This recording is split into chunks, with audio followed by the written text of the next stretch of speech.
ॐ ध्येयं सदा परिभवग्नमभीष्टदोहं तीर्थास्पदं शिवविरञ्चिनुतं शरण्यं भृत्यार्तिहं प्रणतपालभवाब्धिपूतं वन्दे महापुरुषते चरणारविन्दं वन्दे महापुरुषते चरणारविन्दम्। श्रीमद् भागवत कथा का प्रारंभ करते हैं। गीता भागवत पर प्रवचन। नित्यं मम कथा यत्र तत्र तिष्ठन्ति वैष्णवाः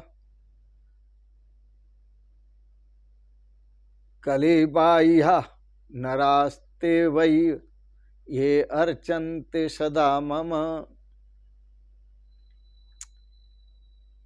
विष्णु भगवान ने ब्रह्मा जी को कहा, जहाँ नित्य मेरी कथा होती है वहाँ मेरे वैष्णवों का वास होता है, अर्थात संतों का वास होता है। प्रत्यक्ष और अप्रत्यक्ष रूप में वो विद्यमान रहते हैं। जो मनुष्य सदा मेरी पूजा करते हैं, अर्चना करते हैं, वंदना करते हैं, उन पर कली का प्रभाव नहीं पड़ता, कलियुग का प्रभाव नहीं पड़ता। मत कथा वाचिकम नित्यम मत कथा श्रवणे रतम मत कथा प्रीत मानसम नाहम त्यक्षामि तम नरम। और भगवान विष्णु ने कहा ब्रह्मा जी को कि हे ब्रह्मा जी, जो मेरी कथा कहता है और जो सदा मेरी कथा सुनते हैं, जो मेरी कथा कहता है और जो मेरी कथा सुनता है, तथा जिसका मन मेरी कथा से प्रसन्न होता है, जिसका मन मेरी कथा से प्रसन्न होता है, उस मनुष्य को मैं कभी नहीं त्यागता, मैं कभी नहीं त्यागता उस मनुष्य को। यह भाव ब्रह्मा जी के प्रति भगवान के वचन है। आओ अब आपको भगवान की लीलाओं का वर्णन सुनाएंगे, जिसे आप बड़े प्रेम और श्रद्धा से सुनेंगे। रास लीला की एक दिन मैंने बात कही पूर्व में, तो रसोवैश्य है, वेदों में रस कहा है ब्रह्म को। यदि दुनिया में कुछ रस स्वरूप है तो वो ब्रह्म है। और रसोवैश्य श्रीमद् भागवत में रस स्वरूप किसको कहा है? भगवान श्री कृष्ण को। जो भगवान श्री कृष्ण है वो रस स्वरूप है। और भगवान श्री कृष्ण के रस को लेने वाले गोप और गोपियां हैं, गोप और गोपियां। इस भाव को भी समझें। गो नाम इंद्रियों का है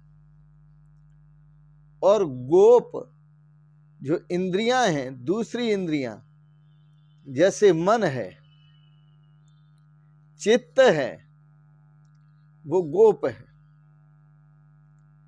दूसरे भाव में और भी है। इन सभी को इंद्रियां मान लिया जाए। गोभिर इंद्रिय भक्ति रसम पिबती ति गोपी। गोपी किसको कहा? इंद्रियों को। और उन इंद्रियों को गोपी कहा है जो भगवान के भक्ति रस का स्वरूप का अनुपान करती हैं, जो भगवान के प्रेम रस का, भगवत प्रेम रस का अनुपान करती हैं, उनको गोपी कहा। और गोप किसे कहा? गोप कहा जो उसके लिए हमें व्यवस्थित करते हैं, उस अनुपान करने के लिए हमें, हमारी इंद्रियों को व्यवस्थित करते हैं। तो वो गोप कौन से हैं? विवेक, वैराग्य, सठ संपत्ति और मुमुक्षुता, ये गोप हैं। विवेक से कार्य लेंगे तो आप भगवत रस का अनुपान कर सकेंगे। वैराग्य से कार्य लेंगे तो आप भगवत समीप तक पहुंच सकेंगे। नहीं तो रास्ते में जो लुभावने पदार्थ हैं, वस्तुएं हैं, व्यक्ति हैं, अवस्था है, संपत्ति है, ये सब आपको रोक लेगी। वैराग्य भी पहुंचाता है भगवान के स्वरूप। विवेक, वैराग्य, षट संपत्ति में जो आता है वह षट संपत्ति का मतलब 6 साधन, और वो 6 साधन भक्ति के साधन। वो 6 साधन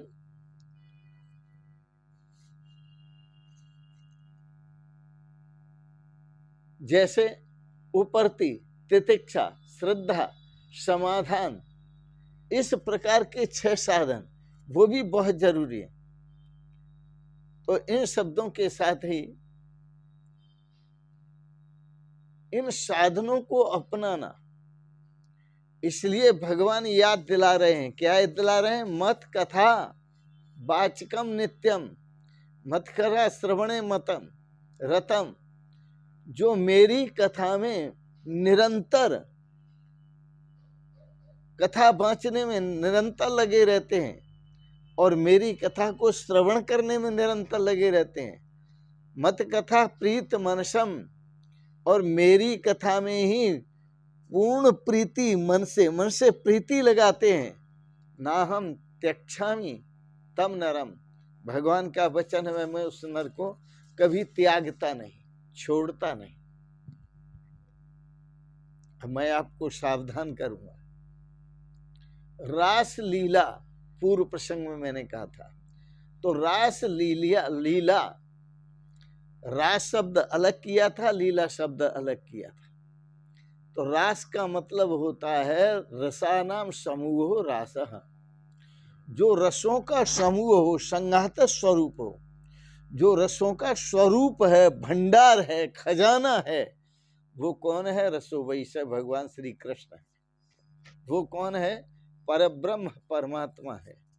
आओ, वह परब्रह्म परमात्मा जब अपने खजाने को लुटाता है तो लीलाएं करता है, और लीलाएं उसकी 2 प्रकार की हैं। एक लीला है ऐश्वर्यमयी और दूसरी लीला है माधुर्यमयी। ये भगवान की 2 प्रकार की लीलाएं। जो सुनेंगे वो जानेंगे, जो नहीं सुनेंगे वो कैसे जानेंगे कि 2 प्रकार की कौन कौन सी लीलाएं हैं। बड़े प्रेम से आप श्रवण करें उन लीलाओं का। आज हम आपको नाम ही बताएंगे, स्वरूप नहीं।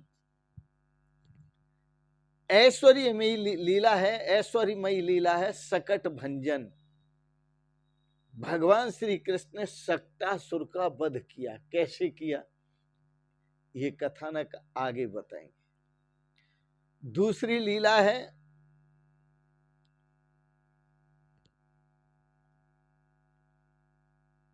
तृणावर्त उद्धार। तृणावर्त का कैसे उद्धार किया। तीसरी लीला है पूतना वध। ये ऐश्वर्यमयी लीला है भगवान की, पूतना वध।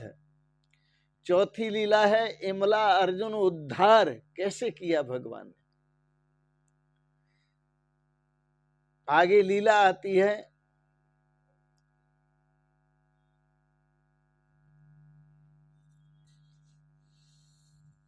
ब्रह्मांड दर्शन। भगवान ने अपनी मैया को अपने मुख में पूरे ब्रह्मांड का दर्शन करा दिया। दर्शन की लीला, ब्रह्मांड दर्शन। तीसरी आगे लीला आती है ब्रह्मा जी का मोह नष्ट करना। ब्रह्मा जी को मोह हो गया, वो साक्षात भगवान श्री कृष्ण जो ब्रह्म हैं उनको ब्रह्म रूप में न जान करके साधारण ग्वाला समझ लिया। तो ब्रह्मा जी का मोह नष्ट करना। और आगे लीला आती है इंद्र का मान मर्दन करना। इंद्र देवों का राजा, उसका मान मर्दन करना। इसलिए भगवान की ये ऐश्वर्यमयी लीलाएं और माधुर्यमयी लीलाएं भगवान की हैं। माखन चोरी, जो बड़े प्रेम से ब्रजवासी गाते हैं, चोरी माखन की दे छोड़, कन्हैया मैं समझाऊं तो, ये चोरी माखन की दे छोड़, कन्हैया मैं समझाऊं तो। मैया ने कहा, बड़े प्यार से समझाया, चोरी माखन की दे छोड़, कन्हैया मैं समझाऊं तो, मैं समझाऊं तो ये लाड़ ले, मैं समझाऊं तो ये चोरी माखन की। तो माखन चोरी ये माधुर्यमयी लीला है, माखन चोरी। दूसरी लीला है चीरहरण।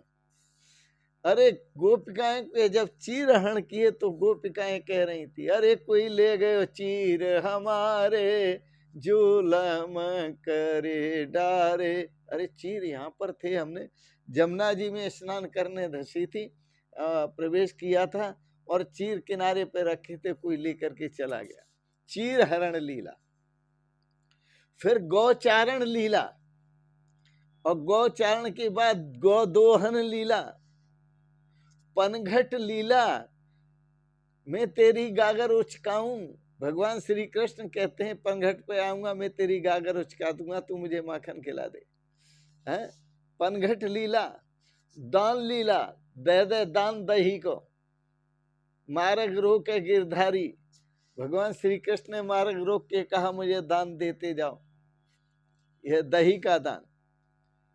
और मान लीला, सखियों का मान रखना, श्री राधा जी का मान रखना। और महाराज रास लीला तो सबसे उत्तम है, रास लीला। आप कथा के रूप में ही आगे श्रवण करेंगे और इनके अध्यात्म भाव को भी श्रवण करेंगे। ऐश्वर्यमयी लीला आपको भी करनी पड़ेगी, माधुर्यमयी लीला आपको भी करनी पड़ेगी। कैसे करनी पड़ेगी वो आगे हम बताएंगे आपको, क्योंकि भगवान के सामने जितनी समस्याएं आई थी वो सब समस्याएं आपके सामने हैं। और भगवान माखन खा करके रेस्ट पुष्ट हुए थे, मस्त हुए थे, ऐसे आपको भी मस्त होना है। वो माखन क्या है वो हम आपको बताएंगे। आहा, ब्रह्म ही तो माखन है, भगवान कृष्ण ही तो माखन है। उनका आप रस लेंगे, आनंद लेंगे तो भगवान कृष्ण की लीलाओं का आज के प्रसंगत इतना ही। आपने बड़े प्रेम और श्रद्धा से श्रीमद् भागवत पर कुछ विचार श्रवण किए, इसके लिए बहुत बहुत अनुग्रहित हैं। आपको अच्छे लगे आप इनको सब्सक्राइब करें, लाइक करें, शेयर करें। और अंत में आप सभी को बहुत बहुत शुभकामनाएं, जन्माष्टमी की बहुत बहुत शुभकामनाएं, बहुत बहुत आशीर्वाद, बहुत बहुत प्रणाम। शिवोहम शिवोहम शिवोहम। आप सबको जन्माष्टमी की बहुत बहुत बधाइयाँ, बहुत बहुत बधाइयाँ, बहुत बहुत बधाइयाँ। शिवोहम शिवोहम शिवोहम।